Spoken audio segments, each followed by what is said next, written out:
Back in 2005, my wife and I were both in our early 20s, fresh from the excitement of getting married and eager to build a life together. We were full of hope, but money was tight. After weeks of searching, we finally found an apartment cheap enough to afford on my warehouse job and her part-time sewing work. The landlord didn't ask many questions and seemed happy as long as the rent came in on time. We didn't press for details about the neighborhood. We only knew it was in the city, and that was enough for us then. The day we moved in, I immediately noticed the hallways felt dim and stale, heavy with the smell of old cooking oil and damp concrete. Paint peeled off the walls in large flakes, and the carpet on the stairs was worn thin, exposing the bare wood beneath. Noise filled the building, a chaotic mix of blaring TVs, kids running and shouting down the halls, and muffled voices behind closed doors. It was clear the place was alive, but not in a comforting way. Our apartment was small, a living room, a tiny kitchen, one bedroom, and a bathroom. The windows looked out onto a narrow alley where graffiti covered every inch of the brick walls. Sometimes, after dark, we could see shadows moving silently between the walls, like ghostly figures slipping through the night. It didn't take long before we understood the kind of neighborhood we'd moved into. At night, groups of young men in baggy clothes would gather by the parking lot, smoking and speaking in low voices. Their cars would roar up, bass booming so loud it rattled our walls. Occasionally, a series of sharp pops would crack through the air, quickly followed by the screech of tires peeling away. The next morning, police tape would cordon off a corner of the block. We kept to ourselves, hoping to avoid trouble, but trouble found us anyway. One Friday evening, while we were watching TV, a car sped past on the street outside. Suddenly, gunshots rang out, loud, sharp cracks that echoed violently between the buildings. We dropped to the floor, hearts pounding. The shots had come too close, right outside our complex. When we dared to look out, a black sedan was already disappearing around the corner. Across from us, a window had a perfect round hole in the glass. No one came out. It was like everyone had learned to stay silent and hidden. After that night, I started hearing things, whispers in the dark that I first thought were just sounds from thin walls or noisy neighbors. But sometimes, in the early hours, I'd wake and hear faint murmurs in the living room. Standing still in the darkness, I'd hold my breath, straining to listen. The whispers always stopped the moment I switched on a light, but the air would feel colder, heavier, like someone invisible had just passed through. One evening, while my wife showered, I was sitting on the couch when I caught something out of the corner of my eye, a shadow darting quickly across the kitchen. At first, I thought it was a trick of the streetlight, but our blinds were closed tight. I turned on every light and searched every corner, but found nothing. When I told my wife, she brushed it off, saying we were probably just worn down by living in such a rough area. Then came the worst. 2 weeks later, while we slept, a loud banging woke us at 2:43 a.m. There were 3 heavy knocks at our door. I looked through the peephole. Only darkness stared back. The knocks came again, this time softer. My wife whispered not to open it. We sat frozen, waiting until the knocking stopped. Moments later, I heard footsteps running down the hall. They weren't normal footsteps. Too fast, too heavy, like something being dragged. The next morning, we found red smears along the hallway wall by our door. When we told the landlord, he shrugged it off as kids playing around. But that night, I couldn't shake the feeling that whoever knocked wasn't human. Soon after, cigarette smoke started drifting inside our apartment. Neither of us smoked, but thick waves of smoke would appear, sometimes mixed with a metallic scent, like blood. One night, lying awake, I saw my wife sitting upright, eyes wide and fixed on the darkest corner of the room. I shook her gently. She didn't respond right away. When she finally looked at me, pale as a ghost, she whispered, "There's a man standing there." I turned to look. The corner was empty, but the shadows were wrong, deeper and thicker than the faint street light filtering through the blinds. I flipped on the lamp, but it barely made a dent. The darkness pulsed there, almost alive. After that, my wife refused sleep in that room again. The breaking point came when another drive-by happened. This time, bullets striking a car in our parking lot. That night, we decided it was over. We couldn't stay. While packing our things on the last night, I saw something that still haunts me. From the corner of my eye, a figure passed the kitchen doorway. Thinking it was my wife, I called out, but she answered from the BOH. I was 13 when all this happened. My parents sold our old house way faster than we expected, but the new place we were buying still needed a lot of work. So we had to find somewhere cheap and temporary to stay. That's how we ended up at this old rental on the edge of town. From the outside, the house didn't look like much. It was narrow, 2 stories, with white paint peeling off like old paper. The windows looked too tall for the frames, kind of like they didn't quite fit.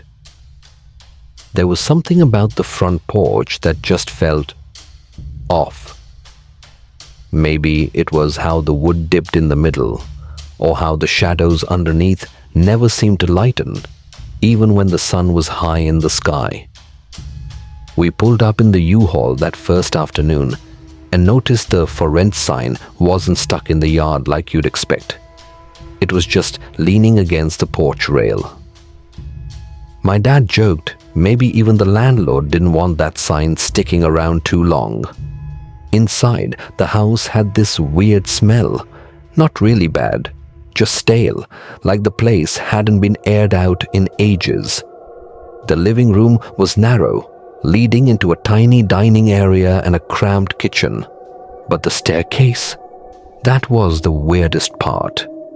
It was almost vertical, steep and tall steps that felt like they were made before building codes existed. The stairs led up to the second floor, where my room and my brother's room were across from each other, with just one bathroom between. My parents' bedroom was downstairs, right near the front door. The landlord was a man in his late 50s with a weathered face. When he handed over the keys, he mentioned something odd as he was leaving. "The front door lock sticks sometimes," he said. "And don't worry if you hear the floorboards creak upstairs. It's just the house settling." He gave me this quick look like he was trying to see if I believed him. That first night, I couldn't sleep. I lay on my bed, staring at the faint glow of the streetlight through the thin curtains. The air was heavy and warm, even though I'd left the window open. Just as I was starting to drift off, I heard it. Heavy footsteps on the stairs. Slow at first, then faster, then slow again. I figured it was my brother sneaking between his room and the kitchen, but he kept going up and down, over and over, with loud thuds like boots on hollow wood. The strange part, no lights ever came on. By morning, I'd almost forgotten about it until my brother gave me a weird look at breakfast. "What were you doing last night?" he asked. "What do you mean?" "You were going up and down the stairs at 2 a.m. You kept me awake." We just stared at each other for a moment. A few days later, my parents were both at work, and my brother was at a friend's house. I had the place to myself on a sunny afternoon. I decided to take a shower, leaving the TV on in my room with some music channel playing. When I got out, the mirror was fogged and my hair was dripping down my shirt. I stepped into the hallway and froze. My TV was off. From behind my brother's closed door, I could hear faint voices, the muffled chatter of a TV show. I thought maybe he'd come home while I was showering, so I opened his door. The room was empty, but the TV was on. I turned it off. Then I walked downstairs to grab a snack and stopped again. Both the living room TV and the one in my parents' bedroom were on, playing different channels at full volume. That was the first time I really felt uneasy in that house. Other strange things started happening. Every now and then, I'd hear my mom calling my name from downstairs while I was upstairs. When I'd rush down, she'd be outside pulling weeds or trimming roses. She'd swear she hadn't called me. There was this cold spot in the stairwell too. Even in the middle of summer, if you stood halfway down, the air would drop like you'd stepped into a shaded cellar. The longer we stayed, the stranger my dreams got. They didn't start right away, maybe a month in. But when they did, they were so vivid, they didn't feel like dreams at all. In them, I'd be my age now, standing in that same house. The place would be dim, with doors swinging open and shut like there was a storm. But there was no wind. The lights wouldn't work no matter how many times I flipped the switches. Somewhere far off, a slow, halting piano tune played. I could never find the piano. Sometimes I'd try to climb the stairs in the dream, counting the steps.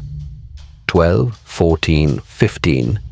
But when I looked down, I was still at the bottom. Nothing ever happened while we lived there that made us want to run out screaming. But little things, the odd noises, objects not where I left them, that constant feeling of being watched, never stopped. The day we moved out, I remember carrying the last box down the stairs and catching, just for a second, a figure at the top. It wasn't clear, more like a shadow, shaped like a person, standing still. I told myself I imagined it. But lately, those dreams have been coming back harder than ever. When I look back on that old apartment, it still gives me the creeps. I never thought I'd be the kind of person to say I lived somewhere haunted, but after everything we went through, I honestly can't explain it any other way. The strange stuff started long before things got truly scary. At first, it was just little odd things that I tried to brush off as quirks of an old building.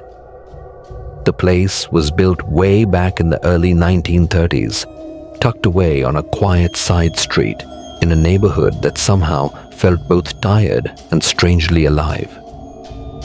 The paint was peeling in the hallways, and the floorboards creaked in random spots. Whenever the wind blew, it felt like the whole building was letting out a slow, tired sigh. My husband and I moved in because it was affordable. We were saving up for a house. The very first time we toured the apartment, I noticed the door to the second bedroom was slightly ajar. The landlord swore no one had been in there for weeks, so I figured maybe it was just forgotten or something. That room always felt colder than the rest of the apartment, like it held its own chill. I thought maybe it was from an old drafty window. During our first week unpacking, I started hearing faint tapping sounds coming from inside the walls. My husband said it was probably the heating pipes, but it wasn't even cold outside yet. Sometimes the tapping would come in a pattern, 3 slow knocks, then stop. It was the kind of sound you notice, but can't quite explain. At night, I'd wake up hearing whispers from the hallway.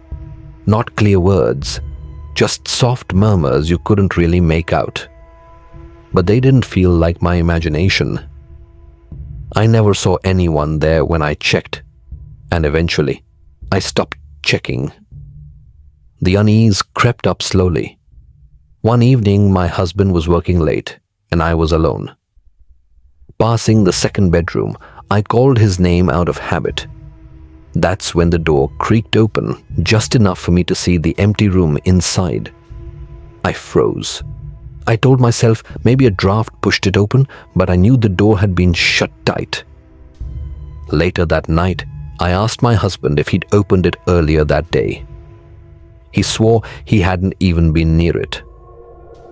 That second bedroom became the one room we avoided. We tossed some of his clothes in there, but neither of us wanted to spend any time inside. Every time I stepped in, it felt like someone was standing just behind me, breathing softly on my neck. Months went by, and I tried to convince myself I was just getting used to the weirdness. But one afternoon, while unpacking some of his old keepsakes, I found a carved wooden mask he'd bought years before. We decided to hang it on the living room wall. I joked, "Hope you don't mind, Mr. Mask, but you're going up there." My husband left the room, and I muttered to myself, "Guess I'll never sleep again." That's when I heard it. 3 loud knocks, not on the door, but somewhere inside the apartment. Slow, deliberate knocks, just like in the movies. Knock, knock, knock. My stomach dropped, and I froze, listening for any other sound, but all went quiet. Then came the night my husband woke me up, gasping.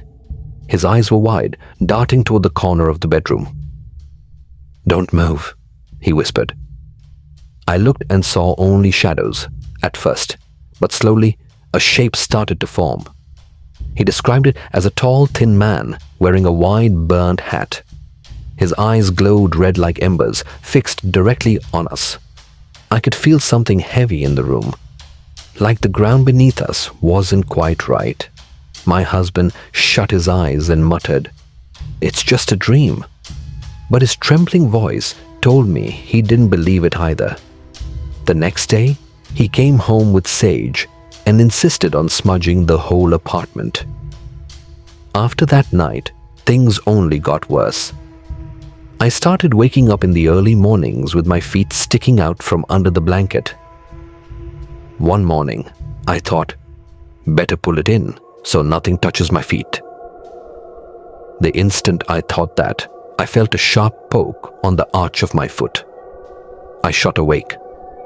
At the edge of the bed, half hidden by my sleep mask, was a glowing green figure. I could only see its torso, swaying slightly like it was breathing. My heart pounded so hard I could hear it in my ears. I yanked the blanket up and pulled the mask all the way down. The next night, I felt the blanket lift near my feet, once, twice, then a third time.